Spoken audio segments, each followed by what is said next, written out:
to our viewer out there, our guest today is Sindre, my Norwegian colleague, my brother, and he has a Ugandan name now. What's your name again? Archie? No. Amot. Amot. Yes. Amot, and greet our viewers in Uganda. Oliocha. I'm Amot, and I'm from Norway. Yeah, perfect. Yes, Amot from Norway, Amot Sindre is our guest today, and we're having a moment with him. As a Christian, you definitely love prayer as a guiding rod. In Uganda, including myself, many times we pray to solve problems, to meet certain needs, to overcome certain challenges, to at least have control over stuff. But of course, we also pray for things that have to do with that, but on a large scale. We pray to solve needs. No way. I don't think there is a percentage more than 5 of the population that is lacking in terms of basic needs. Like you, a Christian, what do you pray for? I pray for... Sorry, it sounds a weird question, eh? Yeah. Okay, but what do you pray for anyway, compared to what our mode of prayer? Yeah. I think for me, praying is really important, of course, and like everyday stuff I can pray for, like just having a good night's sleep and my family being healthy and all those stuff. But in like specific things I pray for is things that happen every day, like from day to day. My family, someone in my family getting sick, or someone in my friend's family getting sick, or someone hurting themselves, someone needing anything, we would pray for it. But yeah, I think in some way what we pray for are less, it's easier problems. Because actually, if to put it actually in black and white, there is a belief that Norwegians pray for luxuries. Yeah. As compared to other parts of the world where people pray for basic needs. Yeah. Do you really believe that Norwegians' mode of prayer is more to meet luxuries? Yeah, I think so. Okay. I do. Like we could pray for like if I get sick. A third apartment. Yeah. I want. I think that someone does pray for that. Yeah, sure. And in some way, like my friend, she was. I know a person who was working, and she wanted to.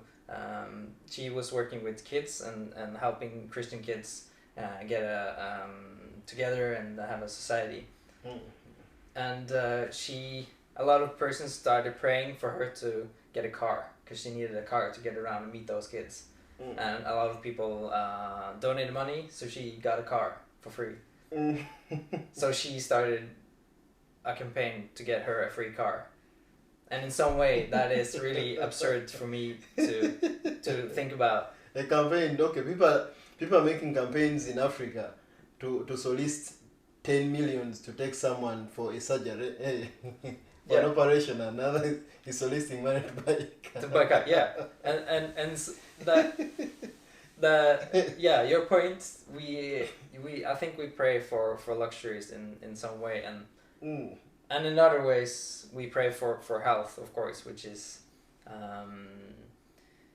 in some way a luxury for us, because if I get ill, if I get hurt, I can go to the hospital and there will be a lot of doctors waiting there, and I can get surgery for free, because that is the health program that we have in Norway. And in the same way, my friends will pray for me when I'm in the hospital, pray for the doctors doing a good job. So we pray for health, but in some way we will get help no matter what. Okay. In some way. Yeah, somebody in Uganda once argued that sometimes he doubts the existence of God. And he believes somehow God is unfair. Because if in some part of the world people are praying for just to get a car to drive around, to get a road trip.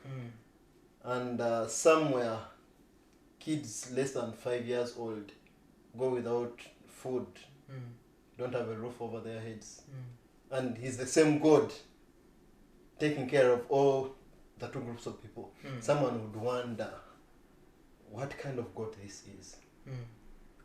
Would you agree with this person that some point God is unfair? If in no way people are even praying for such luxuries, and some people go without food, would that keep God in a fair position, in your opinion? In my opinion, God is not unfair. I think God is fair, but I think that people are unfair. Okay. Because I think that there is enough food for everybody in the world. I think there is enough money, enough resources for everybody. But we don't share it equally around the world. We have different countries who are thinking about the best situation for that country. Here in Norway, we have a lot of resources, and we do everything we can to keep it within our country, growing our wealth, you know? And we share some money. We donate a lot of money in Norway to charities. But a lot of energy to keeping it. Yeah. And I think so like 20% sharing and then 80% we have to guard it. Yeah. And I think for America it's the same. I think it's for Asian countries it's the same. Because we are and I think ultimately it's based on kind of a familiar thing. We care about our family. Our family is important. The selfish nature of humanity. Yeah. And I think that's grown to our town is important, and then our country is important, and then our so the selfishness. Okay, using your Christian lenses, do you at some point see this gap closing, like this gap between Uganda and Norway economically? Do you see it at some point reducing? Yeah, I really hope so, and I think there is hoping.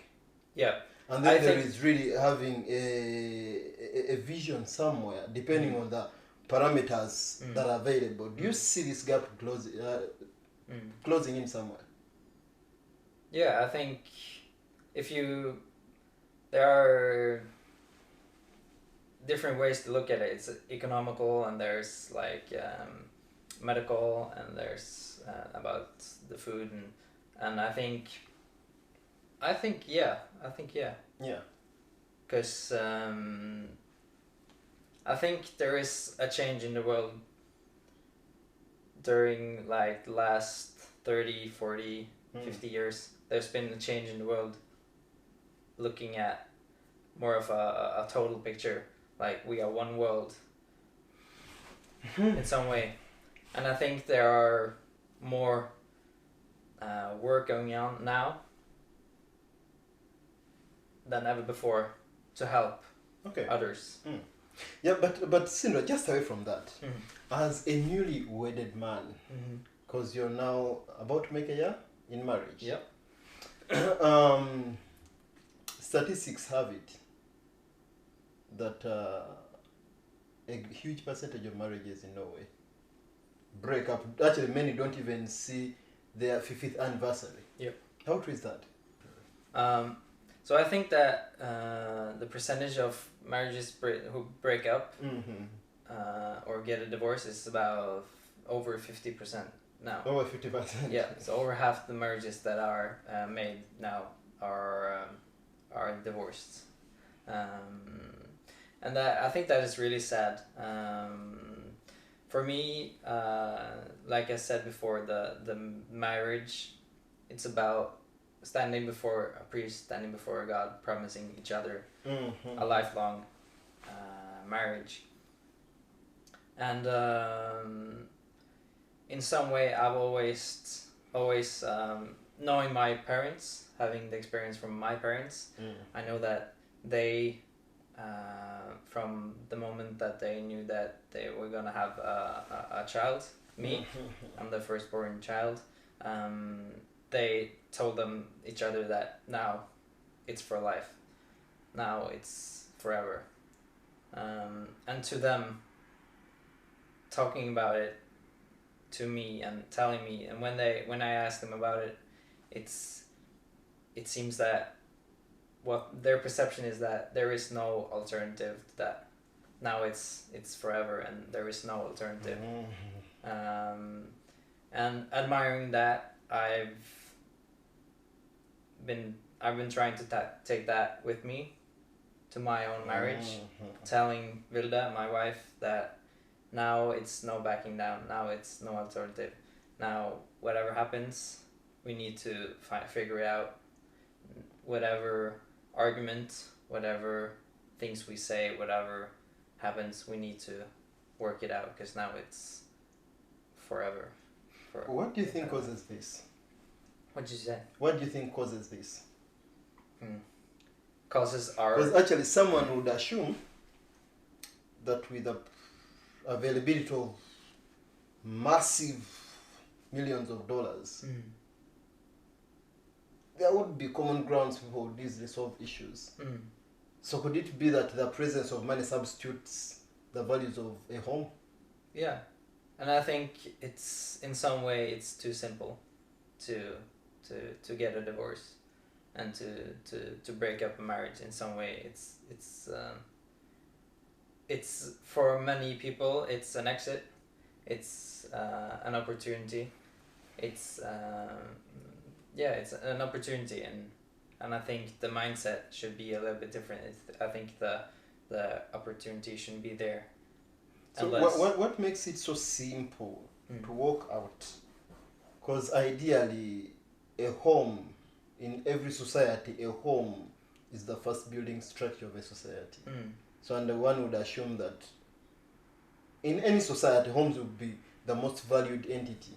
But why is it so easy to walk out? Is it about the laws, the freedoms? I think it's more common now. It's like, if you look back 50, 60, 70 years, there were far less divorces. So it's about money, if I may put it.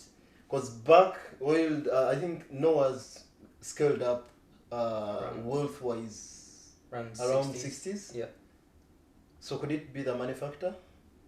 I think in some way there might that people think can easily live independently. Yeah, I think so. In a way that makes sense. And then someone start to be able to get a divorce, and then someone else looks that is possible, and then more and more people, and now it's more and more common. So I think also, looking back 100 years, the view on divorce in the society were much more negative than it is now. So I think that also gives a social opportunity, an economical opportunity, and maybe a lawful opportunity to get a divorce. Days back it was Women's Day. It was Women's Day, yes. And looking at the statistics, the rankings as per 2019, Norway ranks number 2, if I'm not mistaken, on the list of gender equal countries in the world.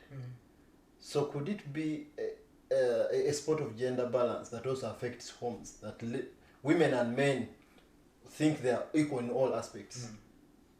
Do you think it plays a part? It could maybe play a part, yes. But I don't think that it would, in that way, be negative. But maybe, it could be an factor. No, just wondering, because of course it is quite alarming as compared to Uganda in particular, and maybe other parts. Over 50% marriages break up.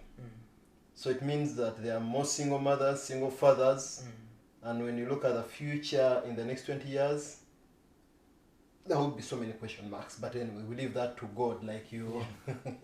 And in some way, like you said. Yeah, and in some way, I think that getting remarried is easier now as well. Like it's not that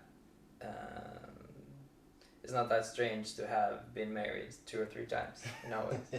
So in that way, it makes it easier to get a divorce, I think. We really hope so. Yeah. Because again, there is also a political wave. Yeah. And an invisible political wave, but we really hope so. Yeah. Yes, but Sindre, sounds a funny question, but anyway, I trust your level of intellect. Assuming Vilda was a Ugandan, Vilda your wife, would you ever consider shifting to Uganda, living moving there, moving to Uganda permanently? Yeah.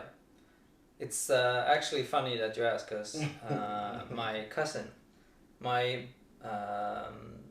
mother's sister's daughter, she moved to Uganda a couple of years ago because she married a Ugandan, and she moved there now. Okay, she where lives in there. Uganda?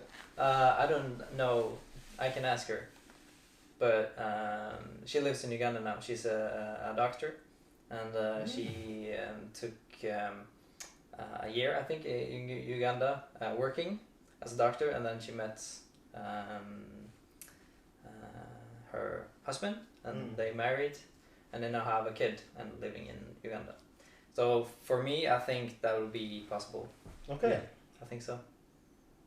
What are those 3 things that will compel you to move to Uganda permanently? I think the culture. The culture? Like the kindness, the persons, the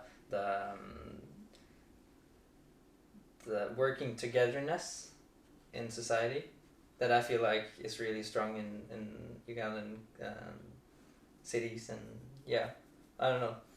Okay. Then secondly? I would say the weather. The weather. Okay. Yeah. Thirdly? I think, and some selfishness, I think that it would be nice, because then I could do more. I can do more with what I have in some way. Like converting Norwegian krona to Ugandan shillings. Okay. And I think both for me and for others, I can do more. Yeah, actually, I wouldn't look at that as being selfish. No, but I think that is really generous. Yeah, if you have that kind of perspective. Yeah, but in some way, I also think that it's selfish, because it would be more money for me. Yes, but Sindre, it's been a nice moment with you. As with you, thank you. Just share your last remarks as we wind up. Yeah, thank you for having me on the show, and I think being here and being able to speak my mind about a few topics, it's an honor for me to be able to do that and share it with you Ugandans, and sharing my view on Uganda, knowing you and knowing others. I think that is a privilege for me. It's also a privilege to us. Thank you. Amot, remember, is your name. Amot. And you come from Western Uganda, don't forget that. Okay, Western Uganda. Yes, just say bye-bye to them in Uganda. Okay, bye-bye. It is Welaba. Welaba. Yes. Welaba. Okay, thank you for being with us, and our viewers out there, thank you for your time and sparing time to watch. Subscribe on YouTube and follow us on Facebook. Thank you.